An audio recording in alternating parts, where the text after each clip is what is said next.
নমস্কার, দেখছেন ইসিসিএন খবর। আপনাদের সাথে আমি কোয়েল। শুরুতেই হেডলাইন্স।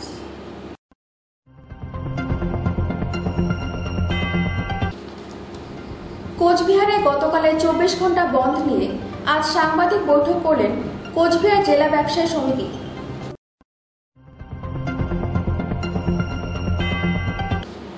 ডেঙ্গু সচেতনতা বৃদ্ধি করতে বড় ভিত্তিক আলোচনা সভা।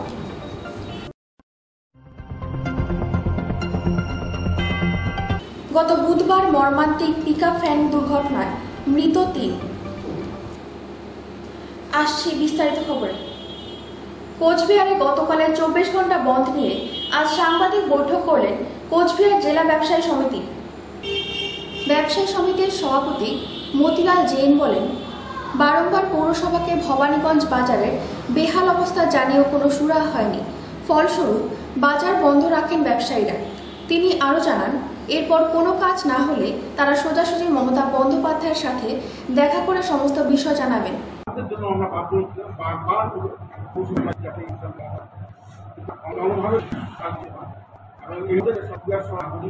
সমস্ত রিক্সা দিনবন্ধু আমাদের পানের দোকানটাকে পান যেভাবে আমাদের এই মঞ্চে সমর্থন জানিয়েছেন, আমরা সারা কিছু তাদের কাছে থাকছি এবং তাদের আমরা আন্তরিক ধন্যবাদ। এই বন্ধটাই কিন্তু সমস্যার সমাধান করতে হলে প্রত্যেকটা পক্ষকে এগিয়ে আসতে হবে এবং একটা সুচিন্তিত মনোভাব নিয়ে আসতে হবে, তো যাতে সমস্যার সমাধান হয়। কেউ যদি অনড় থাকে তাহলে আমার মনে হয় সে তার অনড় মনোভাব থেকে তাকে পিছিয়ে এসে সমস্যার সমাধানের জন্য সচেতন হতে হবে। মানবিক দিক দিয়ে বিচার করে সমস্যার যত দ্রুত সমাধান করা যায় প্রত্যেকটা জন্য ভালো। আমরা আশা রাখি আমাদের কাছে কোনো রকম বার্তা আসবে যাতে সমস্যার সমাধান হয়, এই আশা রাখি। 17ই মে বিভিন্ন কর বৃদ্ধি পাবে 24 ঘন্টা বন্ধ দেখে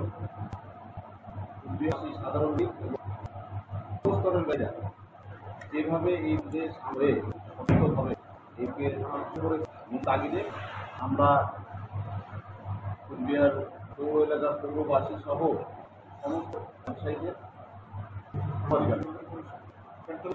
এবং আমার তো সমাজে এবং করেছে মবিয়েছিল তাদের সকলকেও আমরা জানি। এর জন্য সাংবাদিক সম্মেলন। ইসিসিএন খবর, দিনহাটা। ডেঙ্গুর সচেতনতা বৃদ্ধি করতে বড় ভিত্তিক আলোচনা সভা। ডেঙ্গুর সচেতনতা বৃদ্ধি করতে বড় ভিত্তিক আলোচনা সভা আয়োজিত হল শিলিগুড়িতে। আবাসনের আবাসিকদের সচেতন করবার লক্ষ্যে নানান তথ্য তুলে ধরলেন ডক্টর সঞ্জীব মজুমদার। ডেঙ্গু রোধ করতে পুর নিগম অনেক আগে থেকে আদা জল খেয়ে নেমেছে। সেই মতে শনিবার থেকে বড়গুলো আবাসিকদের সচেতন করতে পথে নামে। শিলিগুড়ি ইন্ডোর স্টেডিয়াম অস্থায়ী 3 নম্বর বড় অফিসের তত্ত্বাবধানে ওয়ার্ডের বিভিন্ন আবাসিকদের সঙ্গে আলোচনা মিলিত হন sanitary inspector Kaushik Modak, doctor Sanjib Majumdar সহ অন্যান্য বড় আধিকারিকেরা। বড় চেয়ারম্যান মিলি সিনহা চিকিৎসা সংক্রান্ত কারণে শহরের বাইরে থাকায় ডক্টর সঞ্জীব মজুমদার সমস্ত আলোচনার দায়িত্ব নেন। ডক্টর মজুমদার আবাসিকদের উদ্দেশ্যে বক্তব্য রাখতে গিয়ে ডেঙ্গু রোগের ছোট ছোট বিষয়গুলো তুলে ধরেন। আবাসস্থল পরিষ্কার পরিচ্ছন্ন রাখার পাশাপাশি ছাদের ওপর কোনোভাবে জল জমতে না দেওয়া, কুয়ো থাকলে তা মশারির নেট দিয়ে ঢেকে রাখা, এসব দিকগুলো দৃষ্টিগোচর করতে হবে বলে পরামর্শ দেন। এছাড়াও ডেঙ্গু রোগের প্রতিকার সম্বন্ধে তিনি জানান, পুর নিগমের স্বাস্থ্য ভবনগুলোতে পরীক্ষা বিনা পয়সায় হয়। জ্বর হলে প্যারাসিটামল ছাড়া অন্য কোনো ঔষধ না খাওয়ার পরামর্শ দেওয়া হয়। লোহার স্ল্যাবটা বন্ধ করে দেন, তাতে কিন্তু মশা ঢোকানো আটকায় না। তাহলে তার উপরে একটা মশারি, পুরনো মশারি কেটে ওই সেখানটা লাগিয়ে দিন, তাহলে কিন্তু ওই জলের মধ্যে মশা হবে না। একবার ডিম পারলে ওটা বেরোতে পারবে না, মরে যাবে। এরপরে আর ওখানে মশা ঢুকতে পারবে।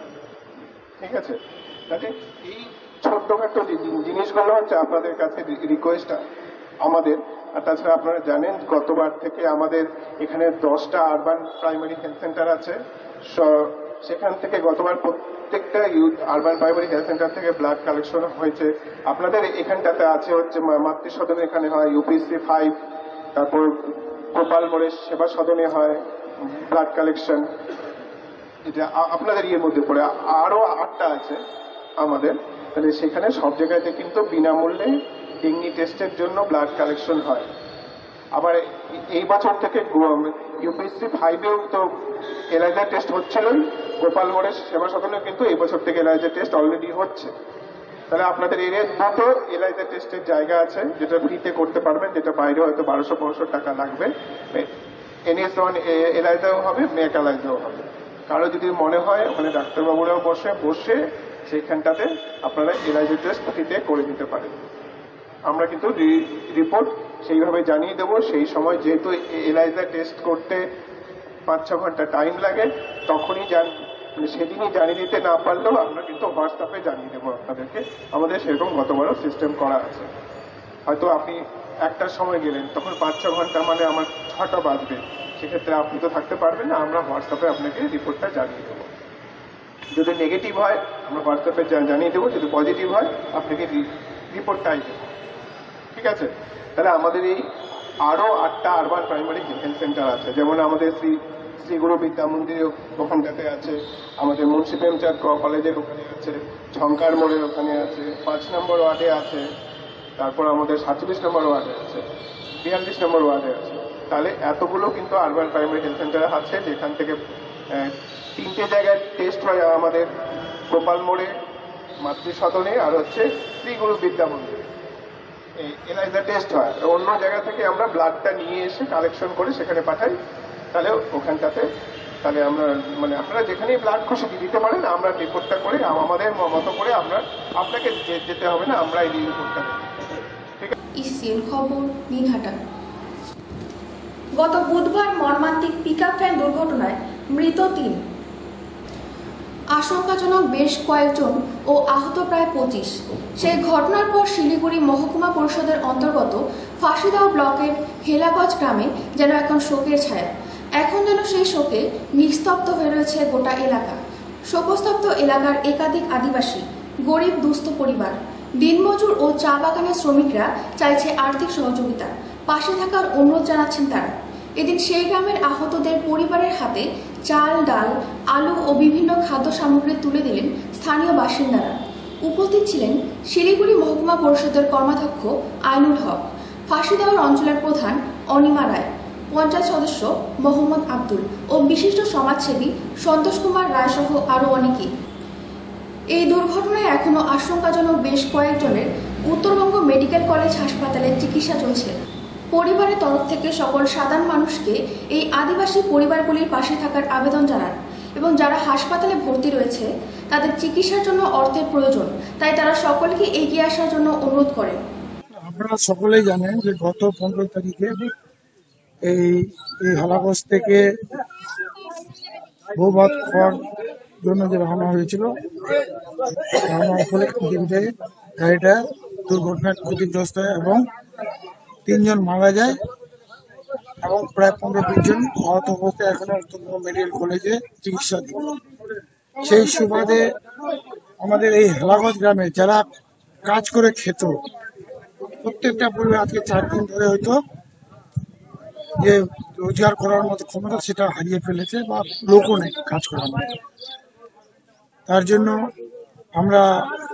আমি এবং আমাদের সন্তোষবাবু তথা আমাদের আনুষঙ্গে আরো অনেক করছে, সকলেই মিলে আমরা হয়তো সামান্য কিছু একটু আহারের ব্যবস্থা করেছি, যে শুকনো আহার, এটা আমরা আজকে স্থানীয় নেতৃত্ব, পঞ্চায়েত প্রধান, পঞ্চায়েত সমিতি থেকে শুরু করে সকলে মিলে একটা ছোট্ট অনুষ্ঠান করে আজকে আমরা দিলাম। এবং সর্বোপরি যেটা হচ্ছে যে আমরা এই সব সংযুক্ত পরিবারের প্রতি সমবেদনা জানিয়ে আমরা হয়তো নীরবতাও পালন করলাম। আগামী দিনে এই গ্রামের কোন রকমের অসুবিধা নয় সেই বার্তাটা আমরা দিতে এসেছি। কারণ 15 তারিখে দুর্ঘটনার পরেই প্রায় 4:30-5টার দিকে আমাদের বর্তমান রাজ্য সরকারের ইসিএন খবর, দিনহাটা। ট্রেনের ধাক্কায় মৃত্যু হলো এক বৃদ্ধের। ঘটনাটি ঘটেছে বাগডোগরার গোসাইপুরের রেল লাইনে। জানা গিয়েছে শিলিগুড়ি থেকে রাধিকাপুর যাওয়ার পথে গোসাইপুরে রাধিকাপুর ট্রেনের ধাক্কায় এই দুর্ঘটনা ঘটে। পরে বাগডোগরা রেলওয়ে স্টেশনের আরপিএফ ও বাগডোগরা থানার পুলিশ ঘটনাস্থলে পৌঁছে মৃতদেহ উদ্ধার করে ময়নাতদন্তের জন্য উত্তরবঙ্গ মেডিকেল কলেজ ও হাসপাতালে পাঠানো হয়েছে। মৃতের পরিচয় এখনো পর্যন্ত জানা যায়নি। পুলিশের অনুমান, মৃত রেল লাইন পার করতে এই দুর্ঘটনার কবলে পড়েছে। গোটা ঘটনা তদন্ত নেমেছে পুলিশ। ইসিসিএন খবর, দিনহাটা। ডাকাতির ঘটনা রুখে দিল শিলিগুড়ি মেট্রোপলিটন পুলিশের ভক্তিনগর থানার পুলিশ। শিলিগুড়ি শহরেই ছিল ডাকাতির ছক। শুক্রবার গভীর রাতে ভক্তিনগর থানার প্লেন ক্লথ পার্টির পুলিশের হাতে ধরা পড়ল 3 দুষ্কৃতী। ভক্তিনগর থানার পুলিশ সূত্রে জানা গিয়েছে, গতকাল রাত 1:30 নাগাদ ভক্তিনগর থানার ডাম্পিং গ্রাউন্ডের কাছে জন কয়েক দুষ্কৃতী জড়ো হয়ে অপরাধমূলক কাজের ষড়যন্ত্র করছে বলেই খবর আসে। গোপন সূত্রে এই খবর পাওয়া মাত্রই অভিযান চালায় ভক্তিনগর থানার প্লেন ক্লথ পার্টির পুলিশ। অভিযানে মিলে যায় সাফল্য। ভক্তিনগর থানার পুলিশের হাতে ধরা পড়ে যায় 3 দুষ্কৃতী। ধৃতদের হেফাজত থেকে উদ্ধার হয় ডাকাতির উদ্দেশ্যে নিয়ে আসা নানান অস্ত্রশস্ত্র। ভক্তিনগর থানার পুলিশ সূত্রে জানা গিয়েছে, ধৃত রাহুল মণ্ডল, জয়ন্ত রায় এবং তাপস রায়ের হেফাজত থেকে উদ্ধার হয়েছে ভোজালি, চাকু এবং লোহার রড। ধৃত রাহুল মণ্ডল উত্তর ভানুনগরের বাসিন্দা, জয়ন্ত রায় ভোলানাথ পাড়ার বাসিন্দা এবং তাপস রায় বিহারের কিষানগঞ্জের বাসিন্দা। ধৃতদের বিরুদ্ধে আইপিসি 399 এবং 402 ধারায় মামলা রুজু করেছে ভক্তিনগর থানার পুলিশ। ধৃত 3 জনকেই শনিবার জলপাইগুড়ি আদালতে পাঠানো হয়। ভক্তিনগর থানার পুলিশ সূত্রে জানা গিয়েছে, অভিযুক্তরা 2 মাইল এলাকা ভক্তিনগর থানার পুলিশ সূত্রে জানা গিয়েছে অভিযুক্তরা 2 মাইল এলাকাতে কোনো ডাকাতি ষড়যন্ত্র করছে। ইসিসিএন খবর, দিনহাটা। ইসিসিএন খবর এখনকার মতো এ পর্যন্তই। আপনারা দেখতে থাকুন ইসিসিএন খবর, সবার মাঝে সবার সাথে।